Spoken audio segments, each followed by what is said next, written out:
Welcome back to the second session of the day.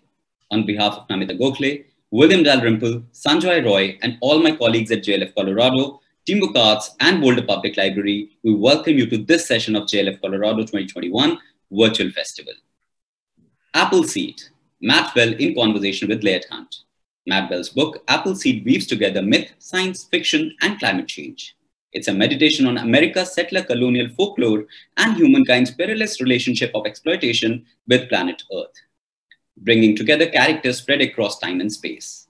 Bell's narrative chillingly brings forth fractured ecological stewardship and raises challenging questions in corporate, civic, and familial responsibility.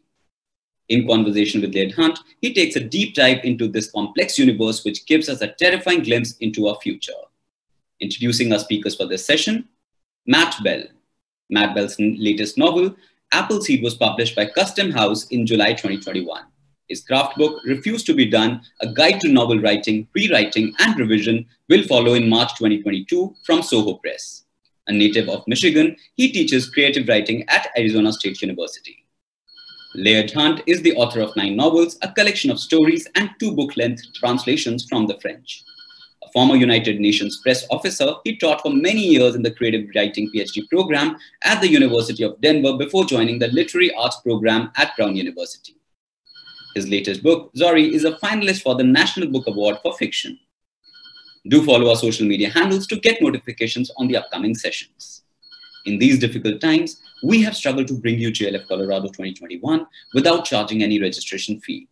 To allow the continuous flow of knowledge and information freely and seamlessly, we request you to extend your support by donating generously to the festival. Ladies and gentlemen, now presenting Appleseed, Matt Bell in conversation with Laird Hunt. Laird, over to you. Terrific. Listen, it's great to be back with JLF. It's great to be in conversation with Matt Bell, a writer I've admired for quite a number of years now, whose work I followed since its beginning, just about, I think. And so it's a thrill to talk about this, really what I consider a major novel. It's certainly one of the most striking, most really powerful works that has crossed my desk in some number of years. And I'm thrilled to sort of take this dive with Matt. So welcome, Matt. I believe you've queued up a little something to read for us, and maybe that's the best way to get going in this conversation, to hear some of the prose and to have some of the ideas put before us, and then we'll talk. Does that sound good? Sounds great. Thanks so much, Laird. Such a pleasure to be here with you and to talk to you. And thanks to everyone at JLF for having us and for everyone in the audience. I'm just going to read the beginning of Appleseed. You can't see it unless I put in the frame. There it is. I'm going to read the first passage of it. It starts in 1799 with a character named Chapman, who is a half human, half animal sort of reimagining of Johnny Appleseed from American folklore, who's based on a real character, a real person named John Chapman, and his brother Nathaniel, as they're leaving Pennsylvania and coming into the Ohio territory for another year of apple planting. Chapman wakes in the cold and the dark and the wet pre-dawn slush to the sound of his brother Nathaniel, already up and tending to the sputtering ashes of last night's fire, cursing and shivering, huddled beneath his only blanket. Despite Nathaniel's ministrations, the coals beneath the ashes stay dead, the gathered wood wet, breakfast impossible. Shelling himself out from his bedroll, Chapman rises, offering his brother a grunted good morning before stamping his cloven hooves against the frigid ground, trying to quicken blood sluggish with sleep. As first light breaks, he stalks silently away from their campsite, climbing the last ridgeline of this Pennsylvanian mountain pass to watch the night's rainfall trickle off into morning mist, admiring the fine accidental melody of clean water falling branch to branch. A moment later, dutiful Nathaniel follows along, dragging their bags and tools to where Chapman waits upon his outcropping of rock, one clawed hand raised to shield his golden eyes as he surveys the forest they'll cross today. Snowpack still jamming the forest shadows, sparkling ice coating its swampy glacial kettles and its irregular lakes. All this waiting beauty backlit now by the red shroud of sunrise. The new day's dawn setting aglow a vast world not yet fully explored. This, brother, Nathaniel says, placing one calloused hand on taller Chapman's bare brown shoulder, waving the other out over the territory below. This is where we'll make our fortune. Pointing out the first landmarks they're due to pass today, he traces a path out of this mountain gap and down through the slim strand of tilled earth that gives entrance to the Ohio territory, then the way beyond into the unsettled, unmapped forest swamps of the interior, past the river bottomlands and sheltered ravines where they sowed last year's nurseries, toward the next uninhabited acres where they'll aim to plant this year's seeds. As Nathaniel happily details his plans, Chapman smiles his much practiced smile, his sharp teeth sliding from behind his broad lips. Look, brother, he interrupts, pointing out dim campfires barely visible through the morning mist, flickers of flame and smoke rise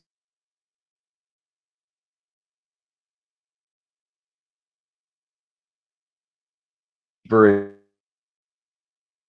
landscape, each one a distant sign of strangers come to expand the human mark, to put the land to what Nathaniel has taught Chapman are its rightful uses. Here are settlers hunting and trapping and gathering wild foodstuffs, cutting down trees and tearing up rocks to make room for placeholder farms, making way for the towns to come, while others tap trees for sap and hang tin sugaring buckets over hot coals, sometimes passing the time with amateur fiddling, the inviting sounds of their instruments carrying across even the most desolate, starless, moonless nights.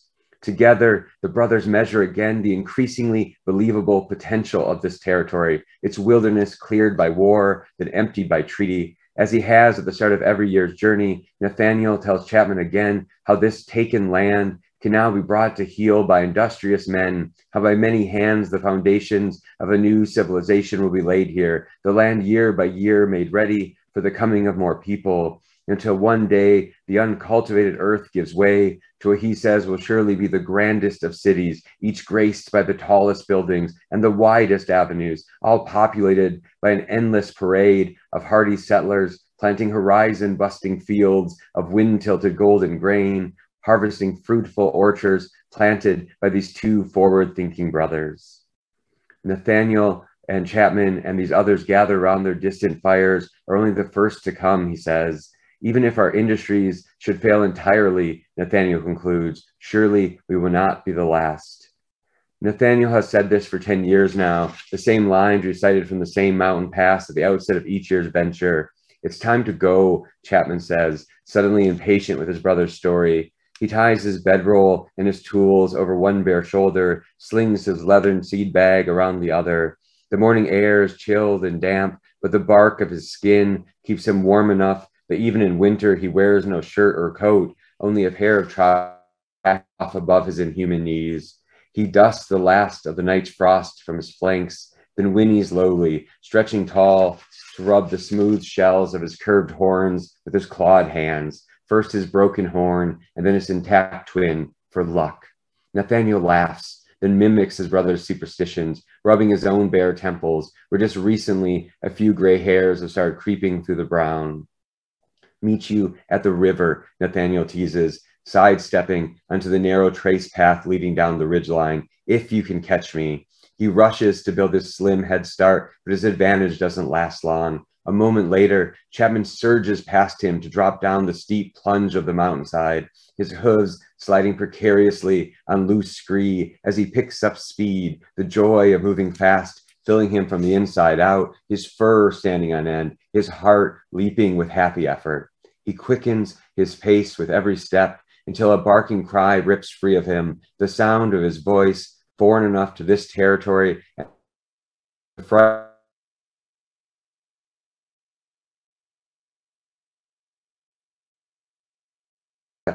their many cries, joining the whooping of this one fawn, returned at last to wildest lands.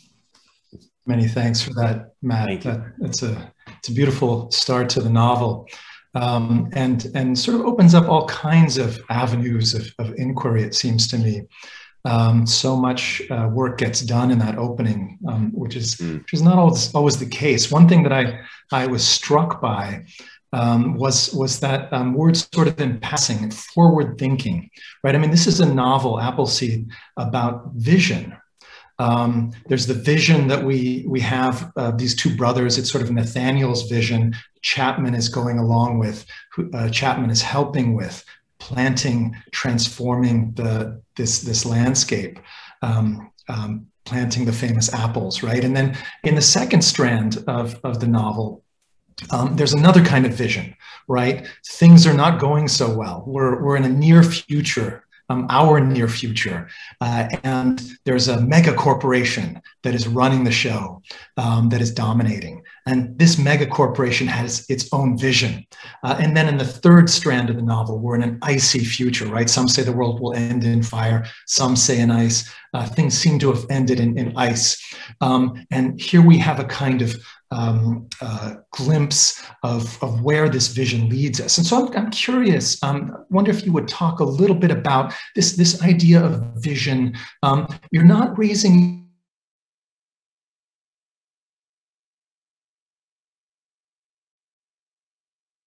you're forward thinking for a long time, and each, these individuals are allowed to sort of construct their own vision of what should be without you judging them. And I just wondered if there's anything in there that you could respond to and talk about.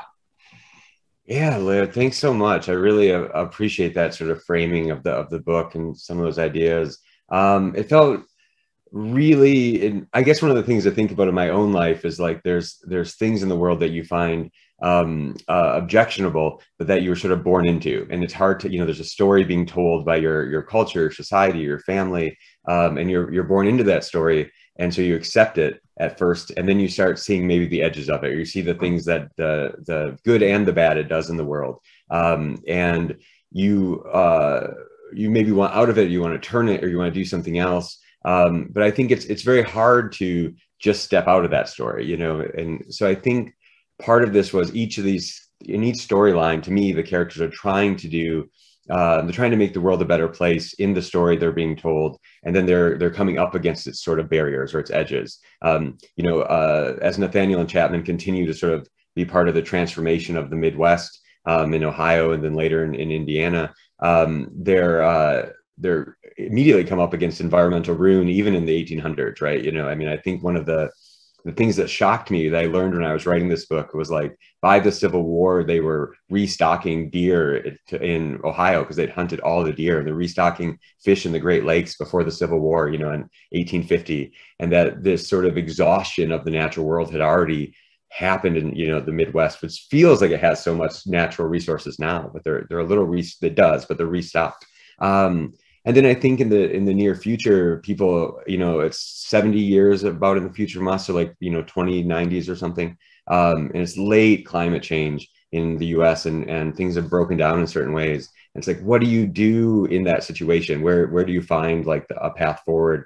And the mega corporation, the woman who runs that, has a path forward that other characters in the book find objectionable. But I really don't think of her as like a villain, right? Like she's an antagonist, not a villain. She's trying to do something to make the world a better place in her way. And I think trying to find that in each place and try to show how long the story is, like some of those things, like in the part I read, you can really hear like the manifest destiny in it, right? Like Nathaniel's vision is manifest destiny, right? But like, we have more manifest destiny left in us maybe than we'd like to, right? I mean, it's like you sort of, it takes a while to recognize those ideas as something that are very like present in you. So really trying to tell a long story so I can show those ideas as they move through time, as opposed to just in one static moment. Yeah, and I think that the scale of the book is really does fit the material, and it's making me, I had a question about genre. So in the introduction, and of course many people have talked about this, right? This is a book that mixes different genres, and this is, so we have there's magic, there's arguably magic, there's sci-fi, there is terrorism, there are, there's this vision of the deep future And all of these things are swirling together. And this is not unfamiliar territory to you. I know that you've worked in some of these areas before, but I'm rather imagining that you don't say to yourself, or correct me if I'm wrong, I'd like to do something that mixes these different genres together. I don't think many people do that. Right. I'm curious how this happened. How did you do it? And what came first? Maybe that's part of what you could talk about in your visioning of this grand. It's almost 500 pages, this novel. But which piece sort of came first, and did it all sort of proceed organically, one thing out of the other? The sci-fi to the magic to the eco-terrorism. Talk a little bit about that, if you would. Sure. Thanks, Laird. Yeah, I think, there's like a glib answer, which is sort of like, one of the ways to write a novel is to put like as much stuff that you like in the novel as you can, and sort of, and sort of work with that. So there's some of that, right? It's, some of the stuff's in the book, not because I knew in advance what it would do in like a high intellectual way, but because it was interesting to me. But I started with Chapman. The initial inspiration was this sort of mythological retelling of Johnny Appleseed, sort of mashing up the sort of faun or satyr from, Greek and Roman myth with this American folklore character who I'd always really liked as a kid. It was inspired by a line in Michael Pollan's Botany of Desire, where he's talking about the domestication of the apple. So I started writing in that timeline. But I think it really immediately started writing some of the future parts, especially the parts in the far, far future with C. And I think some of that was because the book was going to have too many blind spots if it was told entirely from like 1799. Although, in your own books, I think you do a good job seeing around history as you're writing. But I think for me, I felt Nathaniel was like locked in his conception of those ideas about settler colonialism, manifest destiny. And he wouldn't even use like the term settler colonialism, right? Like there's no critique in what he's doing. And I also realized pretty quickly that I was writing an environmental novel, and that the people in 1799 can't really have our conception of environmentalism. Like at least in America, like people didn't really believe in extinction. Thomas Jefferson famously like didn't believe like the woolly mammoth had gone extinct. Like they had, fossils, and he was like sending people to look for woolly mammoths. It's one part of like Lewis and Clark's charge was to find where they were in the West, and so they couldn't have this idea of like an exhaustible world, like the world is sort of invincible in their time. So I had that was where I started. I think one of the ways I thought that the three timelines might be distinguished as they went was that they were slightly different genres, that the sort of magical, mythical sort of wilderness tale of the first part contrasted with the sort of science fiction heist, that's sort of a heist infiltration story in the second part. And then the far future, sort of the crossing of the glacier being a particular kind of adventure story. So I think there's some genre happening there. And I think there's a transference from magic to science in the book. Some of the elements, one way to write, these three planks of time, which I think is a term I got from you, is to think of some things that repeat or rhyme between the threads are magical in one place and expressed technologically in another, but the ideas that animate them are similar. And so finding like the sort of analogs or the touch points between those things, that a world of sort of magic and myth in the first place becomes a world of techno utopia in the second. And then I think in the third, there's a magical thing happens out of the technology. And I think there's sort of a way in which those things are two different ways of looking at the world, but as opposed to maybe like technology replacing magic, like the sort of myth and technology are two visions, again, maybe of seeing. Yeah, I won't soon get some of those images of future incarnations of animals out of my mind. Won't say much more than that. It's to be discovered within the novel. But there are these amazing portrayals of animals, and maybe I might just build that out or bring that out into another kind of question about the book. Something that has obviously preoccupied you for quite some time in your fiction is the sort of the animal incarnation, right? Whether it's sort of an extraordinary bear in one novel, or in this case we have these animals with eyes that don't quite seem like normal eyes. And then we've got this extraordinary creation of Chapman, half human, half fawn, not quite sure, but a kind of hybrid entity that seems to embody what you're after. And then, of course, in the deep future, we have C432 and C433, the Cs, who are their own hybrids. So I wondered if you would talk about this sort of ongoing, years-long now, interest, exploration of the animal self, the animal world, animals in your work, if you wouldn't mind. Yeah. Yeah, and I feel like you always in these conversations, you want to have had this like really smart reason for doing things, right? And there's some like you're working with your internal symbol systems a little bit, right? There's some of just like there is a character in this novel who turns into a bear in a way that happens in another novel of mine, and it's like, do you get rid of that, or do you admit that you're writing a body of work and that your works are in conversation with each other, right? And sort of let things resonate and rhyme rather than get rid of them, which feels like a choice you make as soon as you write 2 books, right? Like the second book, you have to be like, yeah, am I going to abandon everything I've ever done, or do I build on it? And I think for me, one of the things that I feel, I guess, in my own life is like I love the natural world. I love being in the natural world. I, hike and trail run and backpack, and I, spend as much time there as I can, living I live in, the suburbs of Phoenix. Like the city is difficult for me, like being in the wilderness or nature, I appreciate. But you do feel separate from it, and I think there's a sense for many people that like that separation did not used to exist or to ever be as extreme as it is now.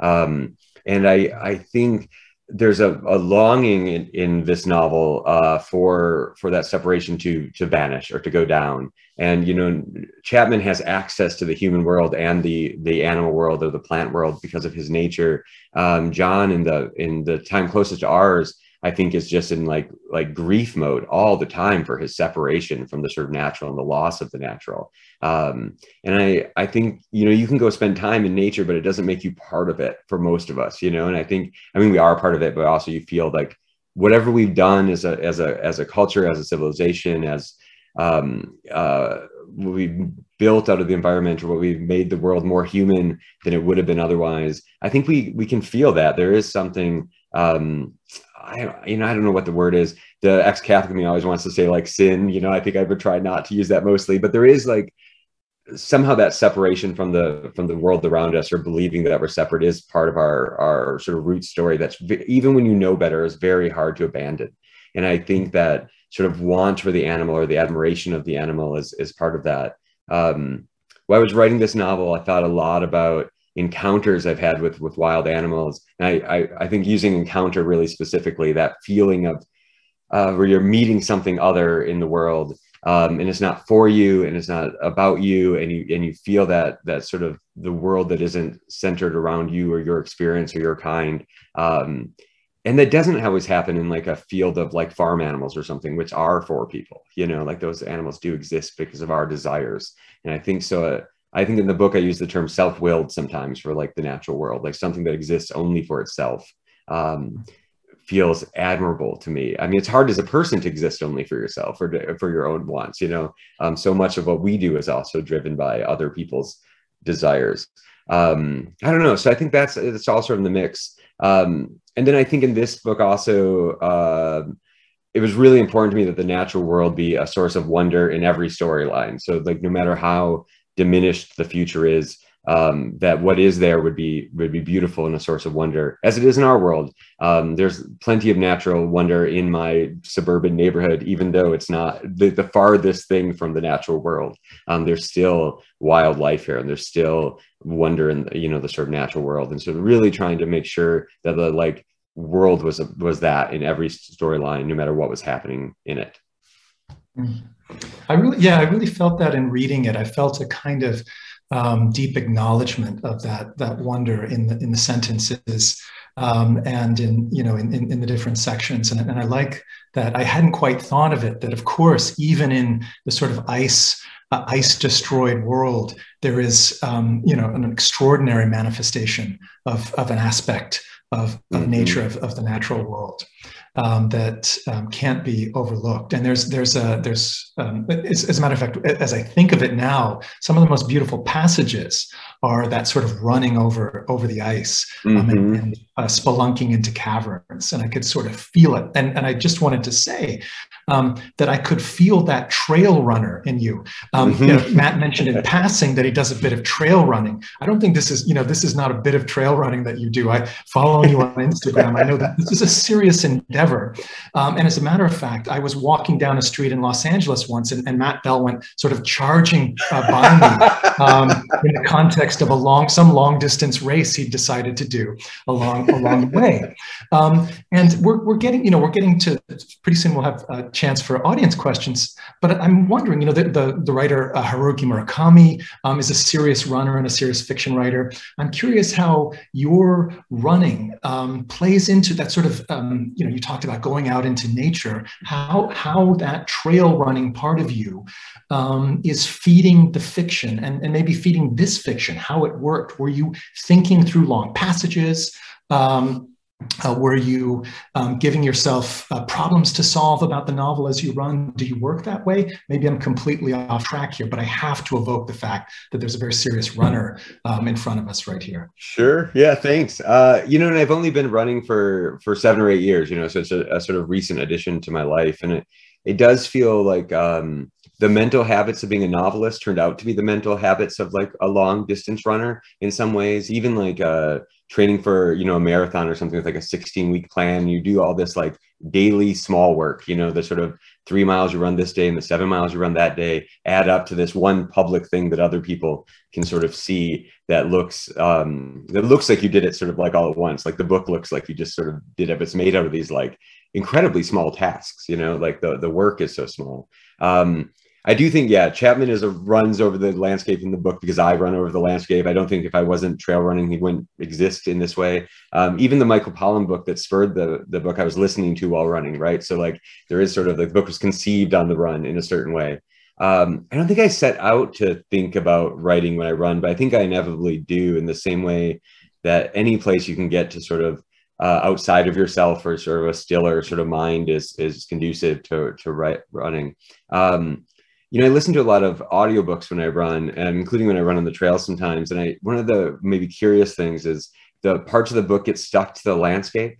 That when I go back on a run, there's places where I remember certain passages. That when I go up this climb on a trail I go all the time, I remember this part of John Krakauer's, Banner of Heaven, and this part I remember Stephen King's It. And there's an Amitav Ghosh fable in one of his novels that I remember every time I hit a certain hill on the trail I run the most. And I found when I go back to the books sometimes, as I'm looking through a physical copy of an audiobook I listen to, I see the trails when I hit the same passages in the books, and they become these sort of like intersections of sort of memory. There's like a memory palace aspect to trail running, and to the way the book invokes the world and the world invokes the book, that I find extraordinarily pleasing and would not have discovered if I had not been running.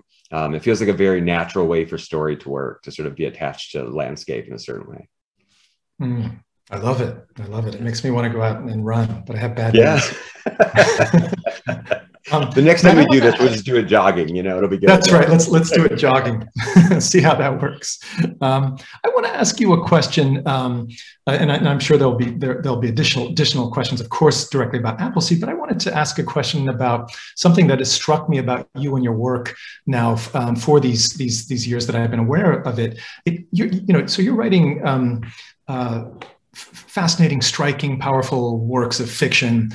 You're also teaching, you're also editing, you're also keeping up a very interesting feed on Twitter. You're writing books about writing. I wonder if you would talk just a little bit, because I sometimes, the reason I ask this is I sometimes feel that side of things can gallop away from people, right? It's enough to just write the book. That's all I have to do. I write the book and then other people do the other stuff. But you're kind of doing it all in a way, which I find admirable and something to aspire to. And I wondered if you would talk about the importance of, what I would call literary citizenship. Maybe that's not quite the way to think of it. To sort of how the way you envision this project, your vision of being a writer. Yeah. How important is that? Sure. Oh, thanks so much, Laird. I think one of the easiest answers is always like, I do a lot of things partly because I'm mostly doing things I like to do, right? Like I've done a lot of these kind of conversations with other people about their new books this year, and like it's a joy to be in conversation. But there's some work. I know you work to prep for something like this, but like it's a joy to be in conversation with someone about a good book. I found for me, I'm really lucky to teach in I teach a reasonable amount of classes. I teach in a good program where I have great students and good support. But I really like teaching as well. I find teaching both like its own reward and then also really feeds the writing. I haven't had a regular writers group in a long time that I share work with, and I recently was thinking about how like maybe part of that is because I get to have all these conversations about writing all the time, in ways that really feed me that I'm getting that in the classroom to some extent. I think when I first started writing and reading and sort of being online in a certain way, I was living in rural Michigan. I wrote my first stories as a college dropout, living in my parents' basement in the countryside of Michigan. There were not other writers around, and I think so those online communities that I had were really important to me when I found those. And even before I was publishing my own work, it's sort of one of the ways you could be in those spaces was just to talk about the work you liked and the things that you loved and the books you were reading. And I think finding other people who like the same books as you is more important than for your long-term literary life than finding other people who will like your work. Like there's sort of being in a community of like-minded people or like-minded readers seems really important. And there's something about online life that there's lots of things about online life that could be a real drag, but I think one thing that's really easy is just like being more interested in other people than you are in yourself in those spaces, like being a good party guest. Talking about what you like about other people or being curious about other people makes you have better conversations than if you're trying to talk about like your own books or your own work all the time. So I don't know, I think I feel really lucky to have had so many people join me in sort of community and conversation, that is a real gift. And some of it really is just wanting to be in the room with other people who care about this stuff, and how much that sort of has fed my life. The parts of it that are like us just living the life we want to have are more important than the like, how do we get the career to work, and it seems like those two things have gone hand in hand, but that feels lucky. Here, and an unsurprisingly generous answer to the question.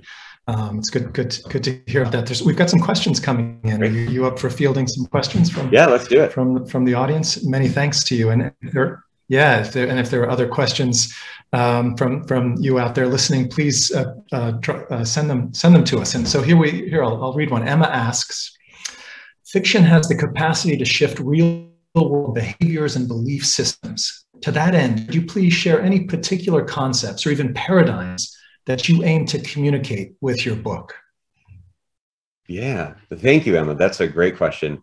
I think one of the things that I hope fiction can do is that it makes some of these, talking about like stories and visions of the world. And, I mentioned some of the things that to me seem like harmful visions of the world. Sometimes fiction is good at making you see those things in the real world. And once you see them, they never go sort of unacknowledged again. There's no way to miss it when you hear someone speaking that language. I think one of the things in Appleseed, for instance, is there's a lot of kind of a certain kind of like techno-utopian sort of thought that I just don't believe. This sort of like, we just keep living the way we live and we'll solve the problems in the future. And that seems like an abdication of responsibility. And that kind of talk from like politicians or corporate CEOs or something is like really visible to me. And I think the book has some of that. I do think in this particular book also that sort of evocation of wonder that I talked about is something that I hope people carry with them after they read the book. It feels to me that one of the problems we face is a sort of nihilism in the face of climate change. This like, there's nothing to do, so why do anything? But I think our sort of wonder toward the world and our our responsibility toward other people, those are the reasons to save the world, or the reasons to make the world better. And I think if the book can buoy that sort of sense in people, then that seems like a worthy thing to take away from it.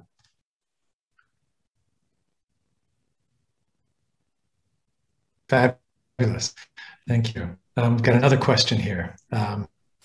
Remy asks, with the climate change catastrophes hitting all parts of the world, what do you think is the importance of cli-fi novels, so climate fiction novels, which talk about climate change, its effects, and more importantly, does it scare your readers? Is there something you can work with? I think it's a good question. Yeah, absolutely. Thanks, Remy. The question about scaring the reader is really sort of interesting, right? I think there seems to be some evidence that that people who don't want to talk about climate change don't read climate fiction. So like in some ways there might be an element of preaching the choir, but you know, I mean, one of the reasons you go to church is to hear the message again. So like, you know, if that's the case, then it's all right. I do think climate change is very hard to think about. It's such a big thing. I mean, this is maybe like too whatever, but one of the things that's really helpful to me is an environmental philosopher, Timothy Morton, has this idea of the hyper object, which is something that's dispersed in time and space, and that you can't really think about climate change from one instance of climate change. And so one of the things I was interested in this book was trying to depict an experience of like climate change and moving in time and moving in space, in hopes that that's a model of that kind of thinking is useful to other people who are thinking about climate change. It's been useful to me to sort of see how these things are sort of dispersed and how they will continue to into the future, to do a sort of longer form thinking than we're used to being asked to do. I think culturally we're asked actually to think very, very short into the future for lots of reasons, and that if climate fiction can encourage a wider view or a longer view, that feels sort of useful to me. And I think there's something to be said just about like how much more climate fiction there already is in the last 10 years. I feel like people are awake and awakening. And I think like the focus of the culture's arts on climate is also part of that awakening. It feels like it's something that to participate in and to be a part of that's important. And just to bounce really quickly off Remy's question with just a comment and observation about Appleseed, something that struck me is that you're taking on these serious questions, you know, among the very serious, the gravest questions, and yet following perhaps Italo Calvino, you're doing so with an admirable lightness. You're doing so with this sort of a direct, unwavering gaze that always. The book is light on its feet, the prose is light on its feet, and makes it a delight to read, even as you're taking on these challenging issues. Just, you know, to continue, we have a little bit more time. We have another question from Catherine J. Phoenix. Matt, tell us about the book behind you. Science fiction books or not? Are you reviewing? I'm sorry, Laird, you broke up a little bit there. I didn't quite hear the second half of the question. I heard the tell me and then not what it was about.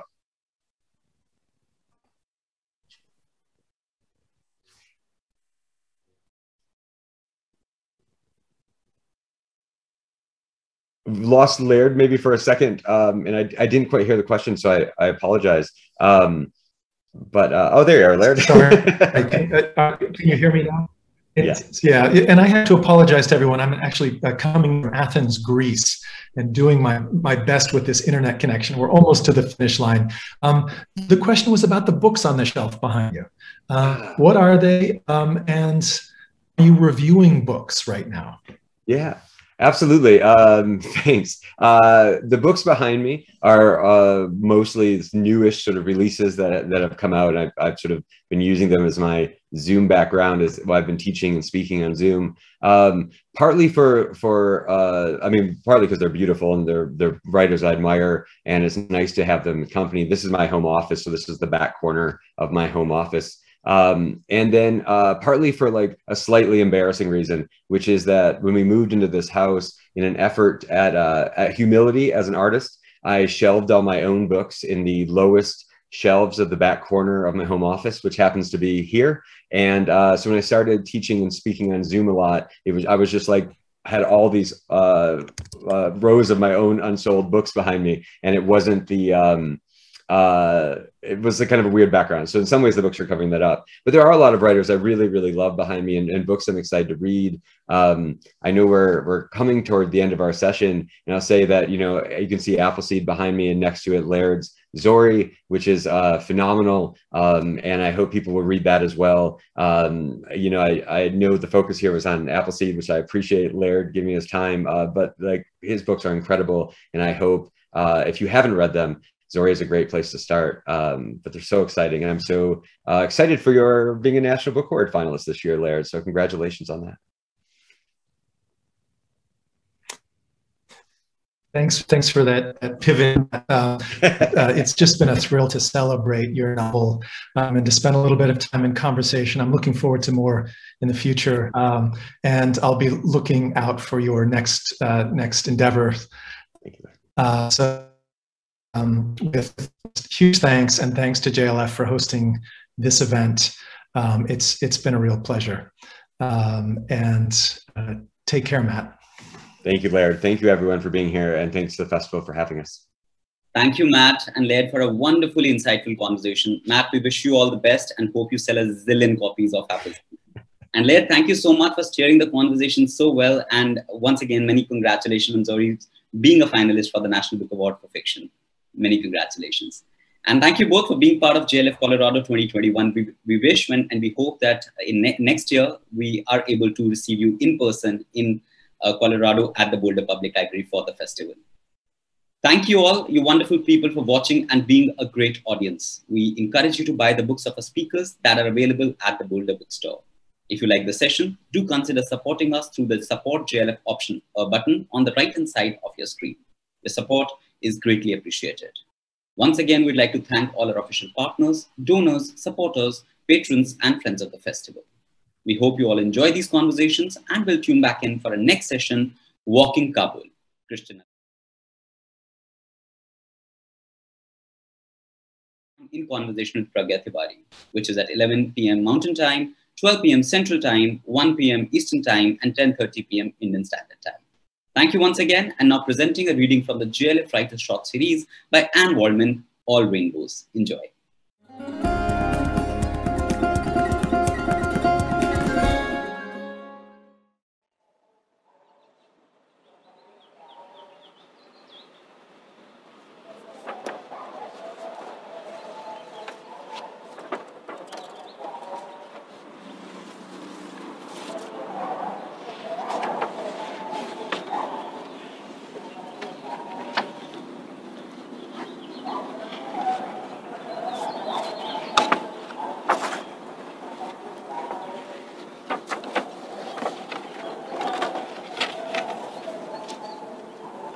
All rainbows in a brainstem that we be so contained.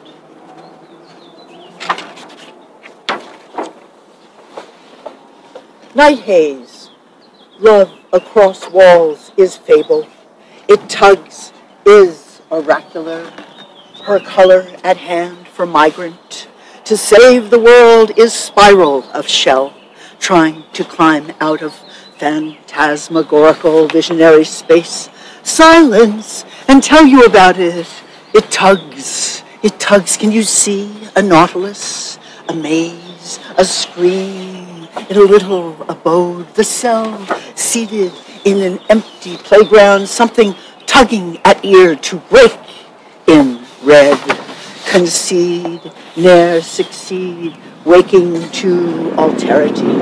Detail, porque lorando. Secedes push open to shelter in place, something tugging at ear to break in red.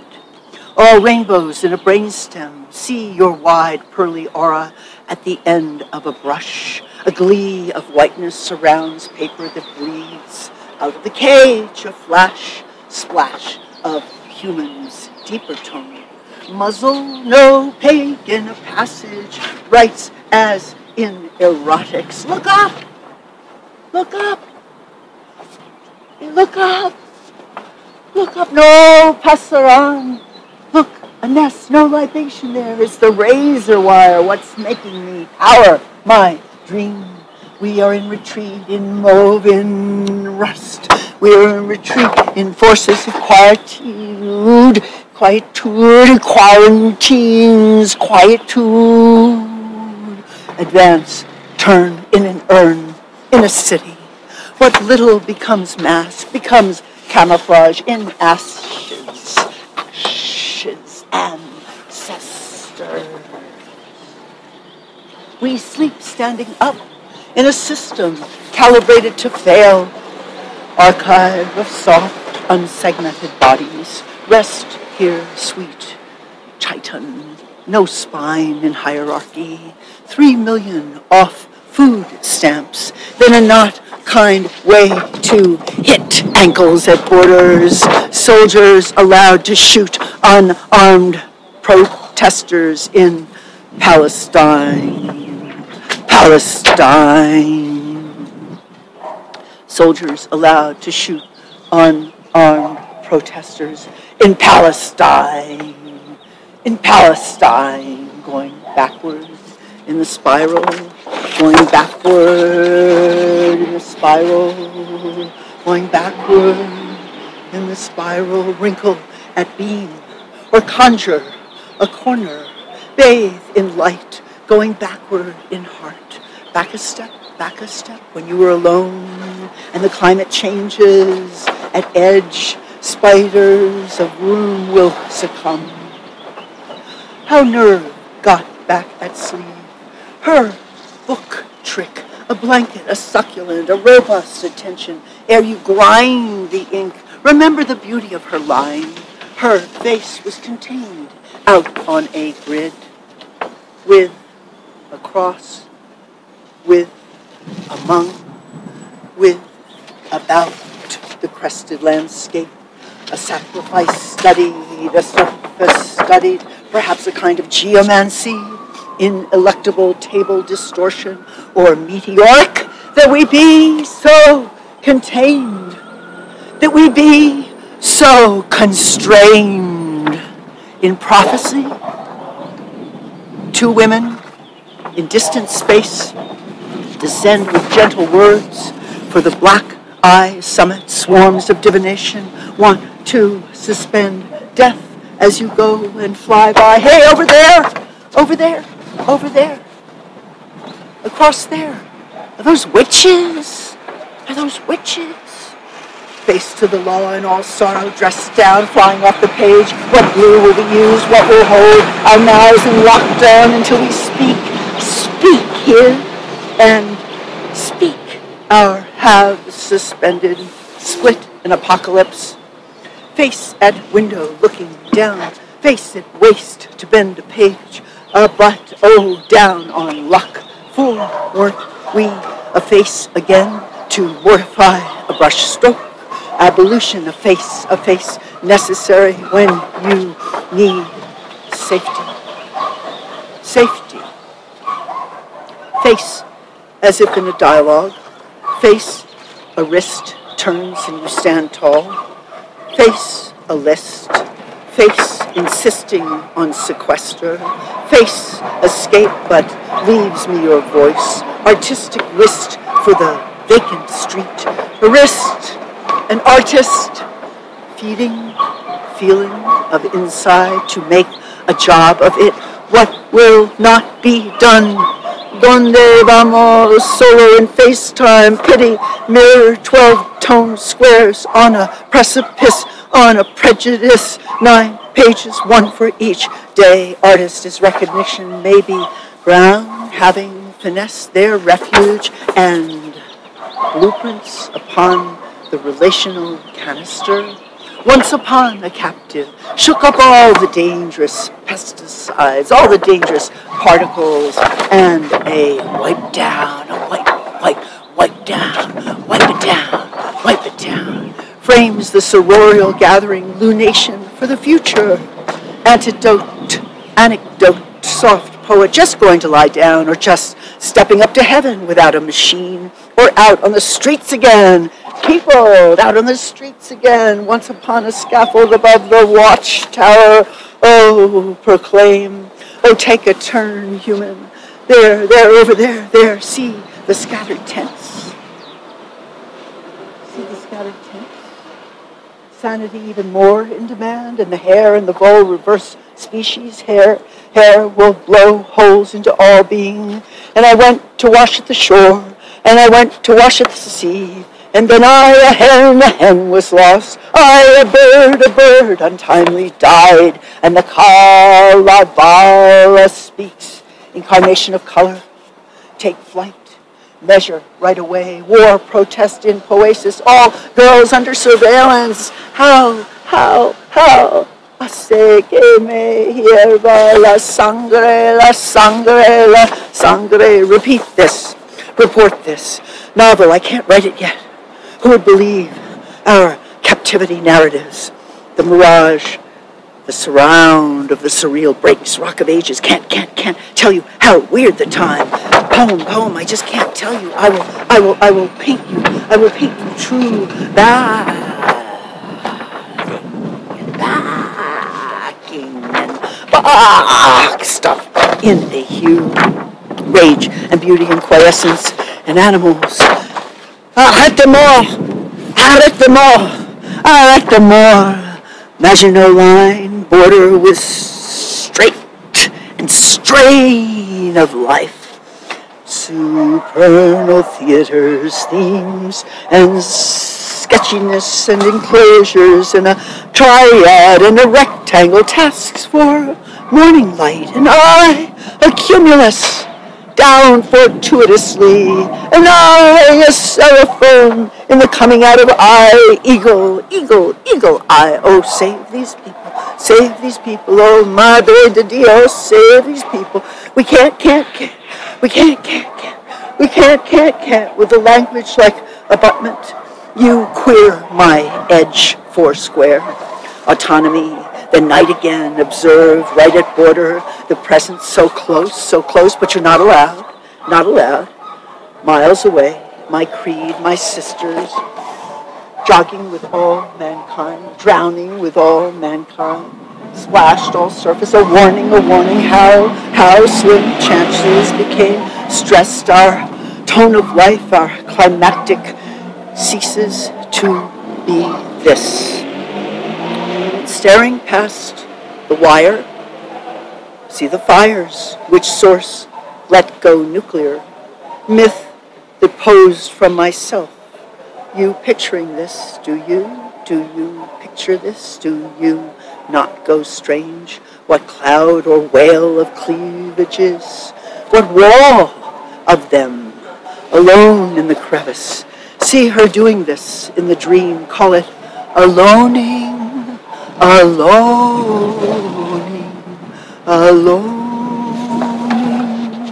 Etched then from revolution, elements of undiscovered places, cut.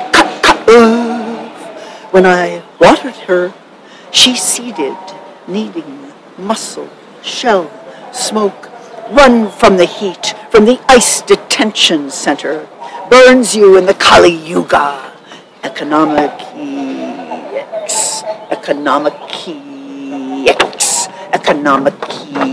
tricks of dialogue on carrier waves.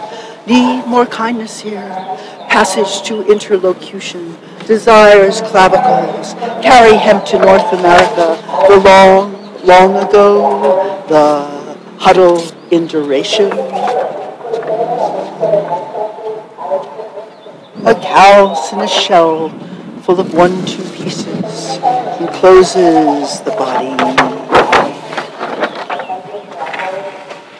As we wait in separate entities,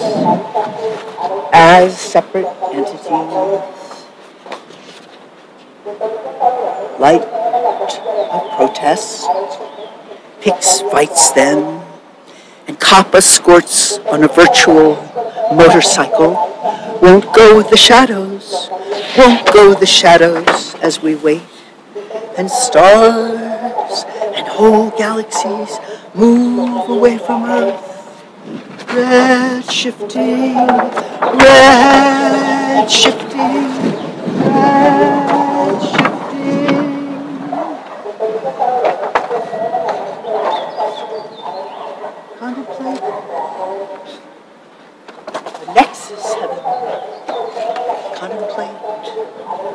oasis haven, a lost culture. But for the mollusk, the mollusk, the mollusk, the mollusk.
Festival like this is a beautiful indication of the kind of thing that I truly, truly believe in, and I think makes our society more whole and more pure. We do not take it for granted that Boulder was chosen as the first North American satellite festival. It's a huge honor we will not forget, and we are enriched because of it. We are indebted to both the local and international people that came together to make that happen, and we hope it's a tradition that continues for decades to come. Literary festivals like this one build up an environment and an ecosystem to nurture readers and to promote the business of books. They provide an invaluable forum for writers to connect with other creative people. We sit there peering into those electronic grids in front of our eyes, and it only increases the desire to see the real thing in the flesh. To actually hear an author speak firsthand, to read from their work, to hear the tones of their voice modulate as they read their most treasured passages of prose. For us it's special. This was our mothership and it continues to be. The other editions that we have across the United States are smaller versions, different programming but smaller versions.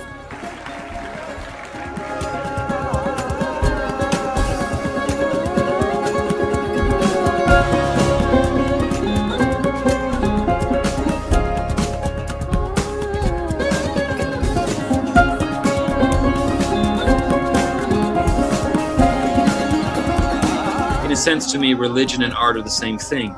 They're vaguely irrational, but they help make sense of things. Someone who lives with no arts and no religion has very little to live on. 2019 was the 14th consecutive year of decline in global freedom.